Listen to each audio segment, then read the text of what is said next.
Welcome to the Key Chapters of the Bible podcast. This is a daily podcast that's going through the key chapters of God's Word.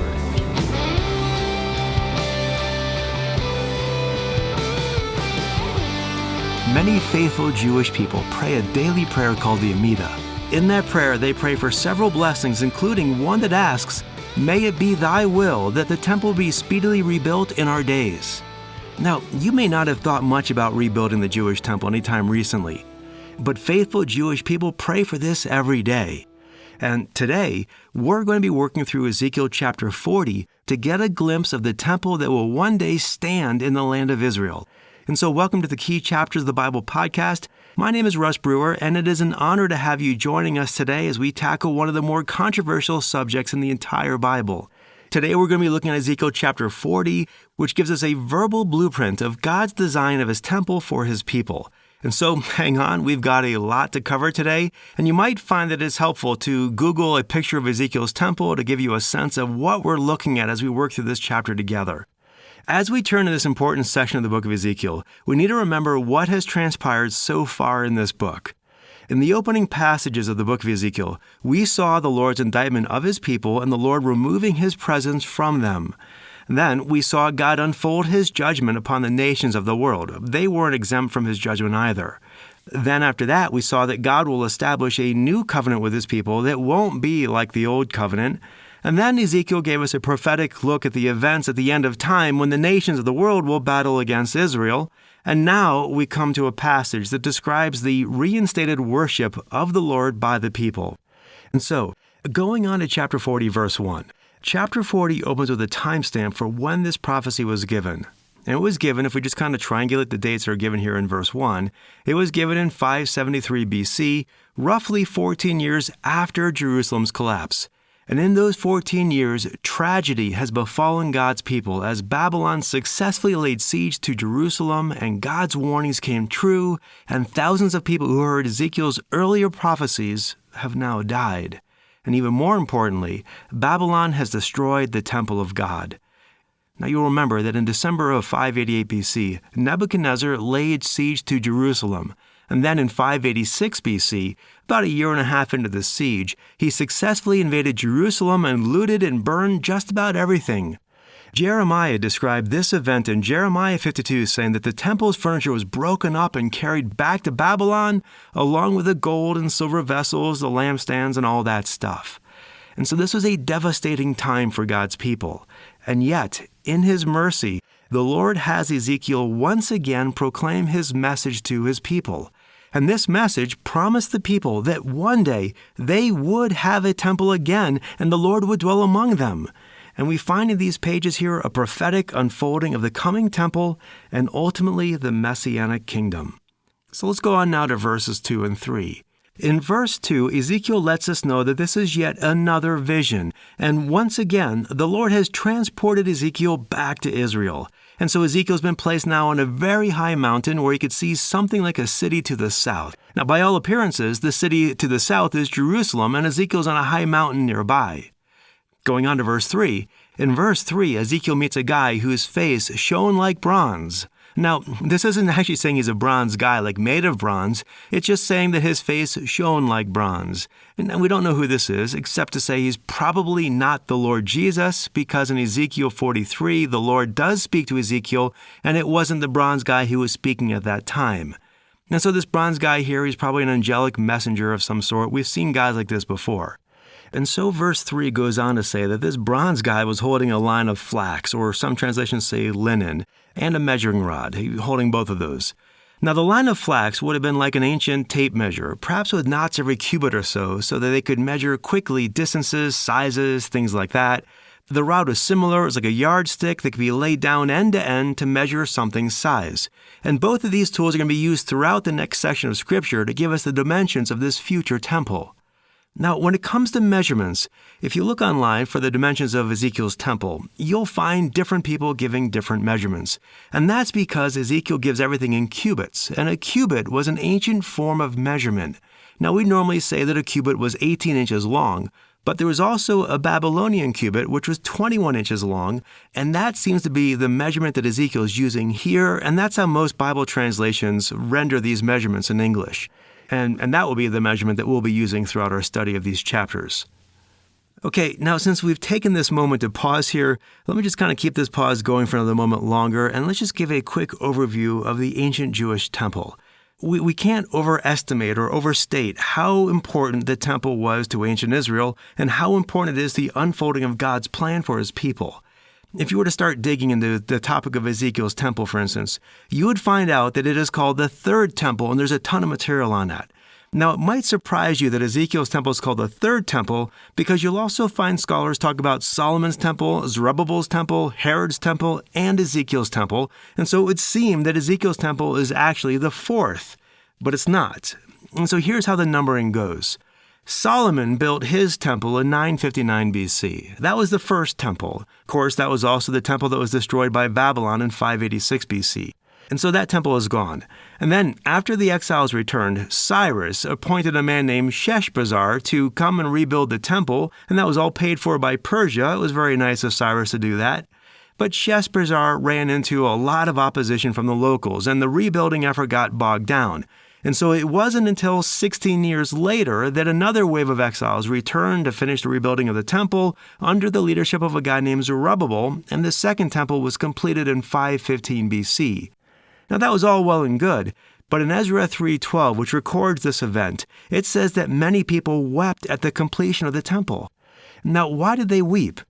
Well, presumably because the second temple was not as magnificent as Solomon's temple. Or it could have been that the second temple was nothing like Ezekiel's temple, which was what they were hoping for. But there's still one more temple to go in this whole overview of temples here, and that's Herod's temple. So let's now fast forward 500 years to 20 BC. That was the year that King Herod began a massive rebuilding project of the temple. And although we might think that Herod built a third temple, and we sometimes call it just Herod's temple, according to historians, it was really just a huge renovation project. And so that work lasted until 62 AD, and the product was much larger and grander than the previous two temples, but it still wasn't Ezekiel's temple, and it was also itself destroyed only a few years later in 70 AD by the Romans. Now, I'm sure that you all know that the temple is more than just a building and more than just a storage place for the implements of worshiping God. It was the place where God and man were reconciled. It was supposed to be the place where the Almighty Creator of heavens and earth would abide with his people.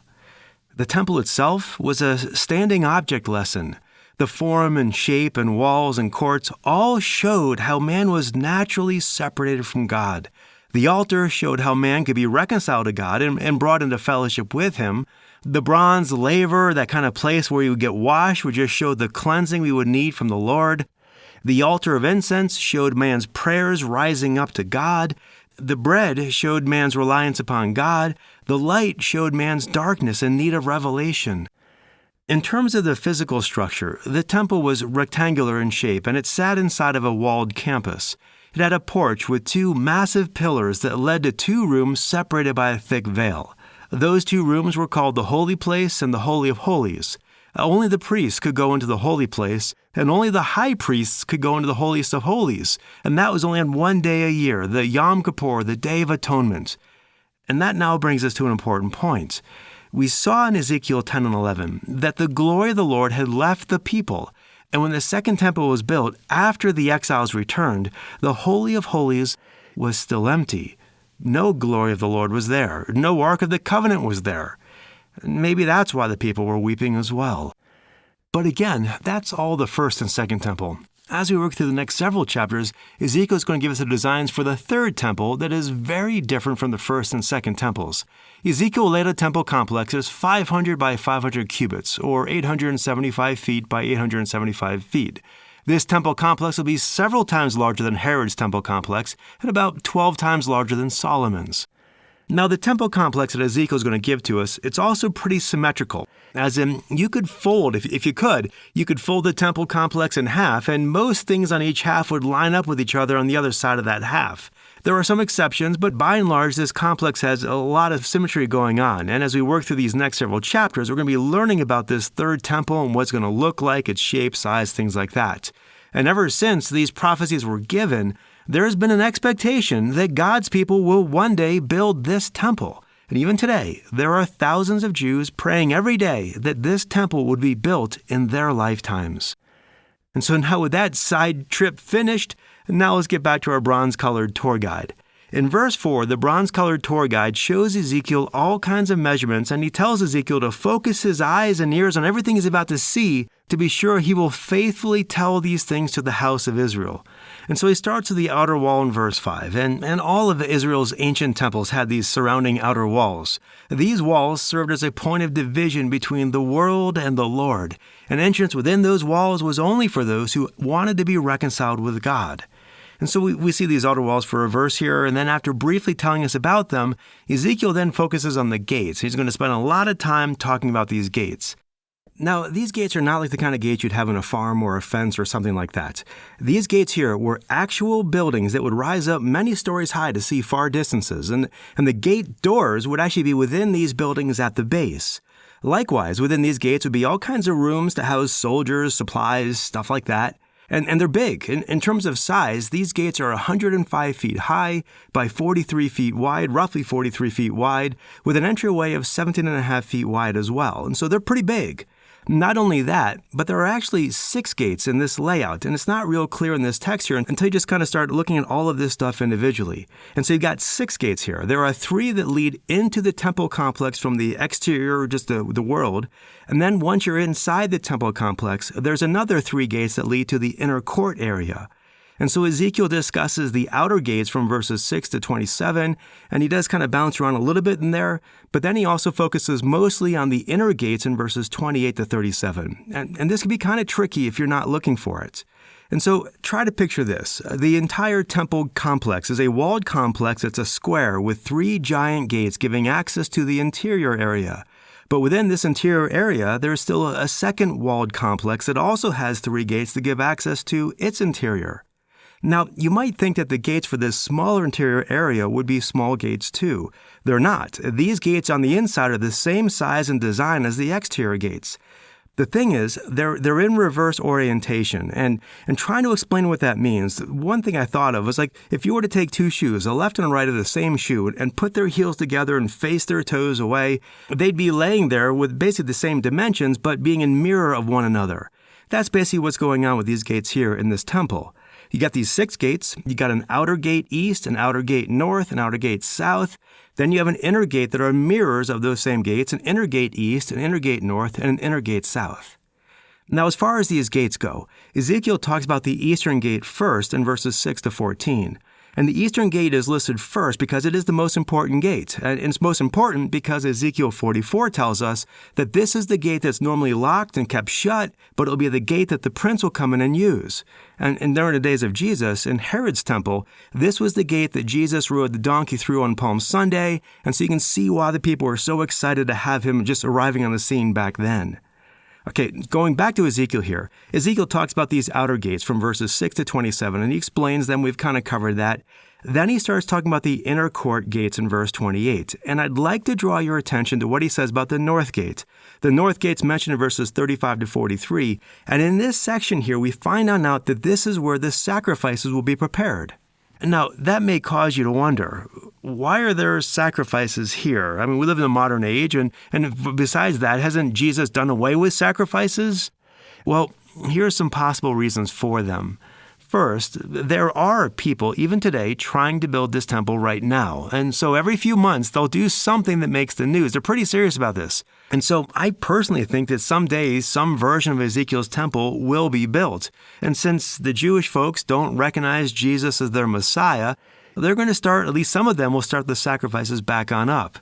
In fact, right now, the most well-known plans for this temple, the designs for this temple, are being produced by an organization called the Temple Institute. You can see their stuff online. The Temple Institute has plans to recreate all of the tabernacle furniture that's described in the Book of Exodus. Things like the bronze laver, the golden lampstand, those kinds of things. And they want to make those things and then put them into Ezekiel's temple, even though Ezekiel doesn't mention them.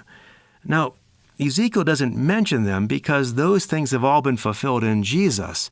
But obviously Jewish folks don't recognize this, and so even though Ezekiel has them missing, they'll put them back. And so I think, again, that at some point, someone's going to succeed in building a hybrid temple that's a lot like what Ezekiel is giving us here, but missing how it's pointing to Christ. And then, at some point down the road, the Antichrist will come along and say, let's not do these sacrifices anymore. And the sacrifices will come to a stop. And then, when the Lord returns, he will come through his east gate, and he'll set things up so that his people can continue to worship him, giving sacrifices of like burnt offerings, peace offerings, thank offerings, things like that we see throughout these chapters here. And so, although I realize there's a lot more to this question, we'll leave things there and come back to it tomorrow. Let's keep going on in chapter 40. And all these gates led now to an open area. These open areas are called courts. And so there's an outer court and an inner court. Now there's a lot of detail here, but basically you just need to know that these courts were paved and gave access to the interior chambers of the temple complex. Now let's talk about these chambers for a moment. These various chambers are described in verses 17, 44, and 46. And these various chambers had various uses, like for the singers in verse 44, or for the priests who take care of the temple in verse 45, or in verse 46, the priests who take care of the altar. And so when we put all this together, we have a temple complex here that it is surrounded by an outer wall. And that outer wall led to 3 gates. And those gates were these large buildings that gave access then to the open areas of the temple complex. And if you walk through those open areas of the temple complex, you can go to various chambers that were for the people who were leading the temple worship. And so that's my attempt at trying to explain Ezekiel 40 in a short podcast that's apparently not so short.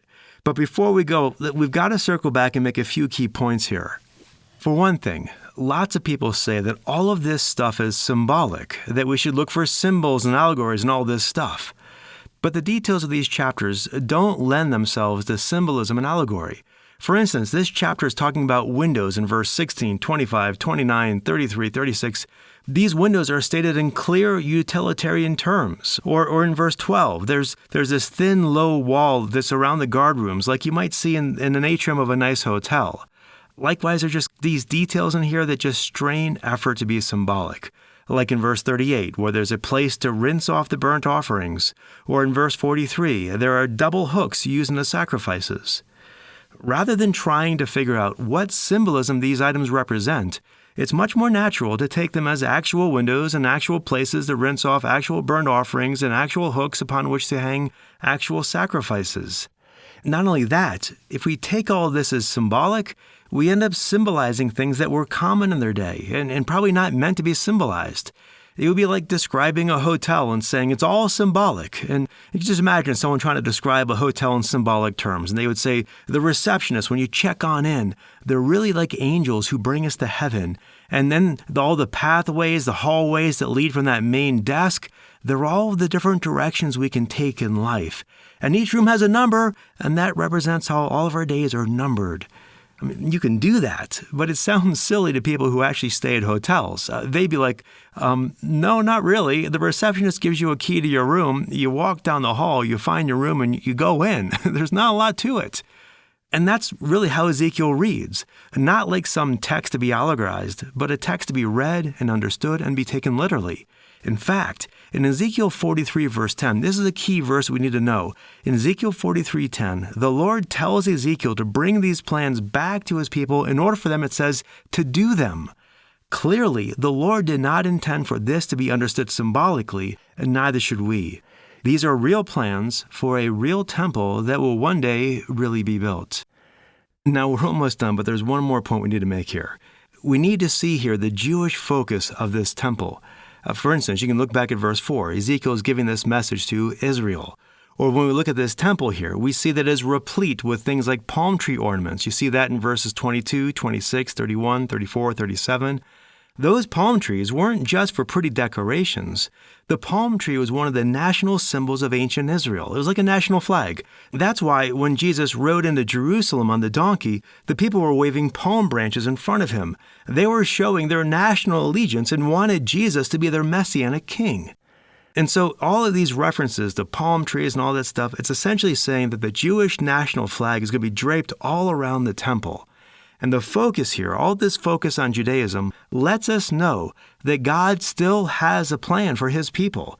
There will be a day when the Jewish people have their own temple and the rest of the nations will stream to it, saying, like it says in Isaiah, "Let us go up to the mountain of the Lord, to the temple of the God of Jacob." And so we're going to wrap things on up there for our study today.